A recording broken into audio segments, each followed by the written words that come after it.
तो ये 10th question क्या दिया हुआ है हमें, find the number of all possible matrices, ऐसे कितने मैट्रिसेस पॉसिबल होंगे जिनका ऑर्डर 3 by 3 हो, मतलब वो ऐसे होने चाहिए 3 रोज 3 कॉलम्स।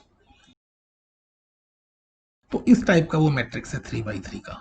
तो क्वेश्चन ये है कि ईच एंट्री, ये जितने भी 9 प्लेसेस हैं इनको फिलअप करना है आपने यूजिंग ओनली 0 and 1। तो this question is based on permutation and combination, fundamental principle of counting. तो फंडामेंटल प्रिंसिपल ऑफ काउंटिंग क्या कहता है कि अगर कोई W1 वर्क है, वो अगर m वेज से किया जा सकता है, ठीक है, और अगर इस काम को खत्म करने के बाद कोई दूसरा काम है, कोई वर्क 2 है, वो n इंडिपेंडेंट वेज से किया जा सकता है, ठीक है। तो वर्क 1 एंड वर्क 2 दोनों साइमल्टेनियसली कितने वे से किए जा सकते हैं, m इंटू n, ठीक है। तो जैसे जैसे अगर मैं कहता हूं आपसे 2 3 5, इन 3 डिजिट्स का इस्तेमाल करके आप 2 डिजिट के कितने नंबर्स बना सकते हो।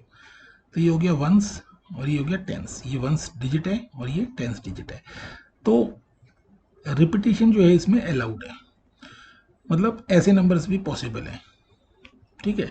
तो इस प्लेस को भरने के लिए हमारे पास कितने ऑप्शन हैं, या तो यहाँ 2 आ सकता है, या यहाँ 3 आ सकता है, या यहाँ 5 आ सकता है। तो इस प्लेस को भरने के लिए हमारे पास कितने वेज हैं, कितने ऑप्शन हैं, 3, ठीक है।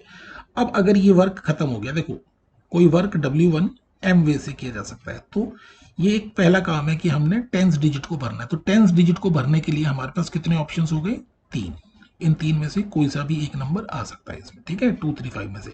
अब ये काम खत्म हो गया, तो कोई दूसरा जो काम है W2, अब ये यहाँ पे दूसरा काम क्या है, वंस डिजिट को फिलअप करना। तो वंस डिजिट को भरने के लिए भी हमारे पास कितने ऑप्शन हैं, 3, ठीक है ना। तो क्योंकि जो डिजिट यहाँ आ चुका है उसका भी हम रीयूज कर सकते हैं। तो total number of ways in which tens digit and ones digit can be filled by these 3 digits is 3 multiplied by 3, that is 9, ठीक है ना। अब वैसे भी निकाल के देखोगे तो 9 ही आएंगे। तो इस क्वेश्चन में देखो, इस क्वेश्चन में वो क्या कहता है कि 3 by 3 का मैट्रिक्स है, ठीक है। तो 3 by 3 का मैट्रिक्स जो है वो लेट हम कर लेंगे, वो मैट्रिक्स क्या होगा, A11 A12 A13, ठीक है ना, A21 A22 A23 A31 A32 A33, ठीक है। चलो इसको मिटा देते हैं।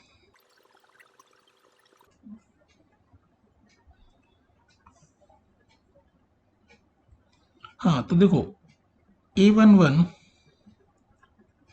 Can be filled in, A11 को भरने के लिए कितने ऑप्शंस हैं, देखो हर एंट्री या तो 0 हो सकती है या 1 हो सकती है। तो इस प्लेस को भरने के लिए हमारे पास 2 ऑप्शन है, या तो इस प्लेस में हम 0 को भर सकते हैं या इस प्लेस में हम 1 को भर सकते हैं। तो A11 can be filled in 2 ways, ठीक है। Similarly A12 can be filled in again 2 ways, क्योंकि इस प्लेस में भी या तो 0 आ सकता है या 1 आ सकता है। ऐसे ही A13 can be filled in 2 ways and so on, ऐसे हम सारे भर सकते हैं, ठीक है ना। तो therefore all 9 places can be filled इन, ये अभी अभी मैंने बताया था, कोई अगर वर्क W1 कोई वर्क है अगर M वे से किया जा सकता है, कोई दूसरा वर्क अगर N वे से किया जा सकता है, तो दोनों काम कितने तरीके से किए जा सकते हैं, M इंटू N, ठीक है। ये इसी को हम एक्सटेंड करके तीसरा काम भी अगर हम P तरीके से कर सकते हैं, तो तीनों काम M into N into P, ठीक है, वो एक्सटेंड करके कर सकते हैं, ठीक है। तो all these 9 places can be filled in 2 into 2 into 2 into 2, ठीक है ना, ऐसा 2 इंटू 2 इंटू 2, 9 प्लेसेस है ना। फर्स्ट प्लेस में 2 ऑप्शन, सेकंड प्लेस को भी भरने के 2 option, third place, fourth, fifth, six, seven, eighth, ninth. तो it means 2 raise to power 9, and 2 raise to power 9 कितना होता है, 512, ठीक है। तो हमारा ऑप्शन कितना आ गया, 512।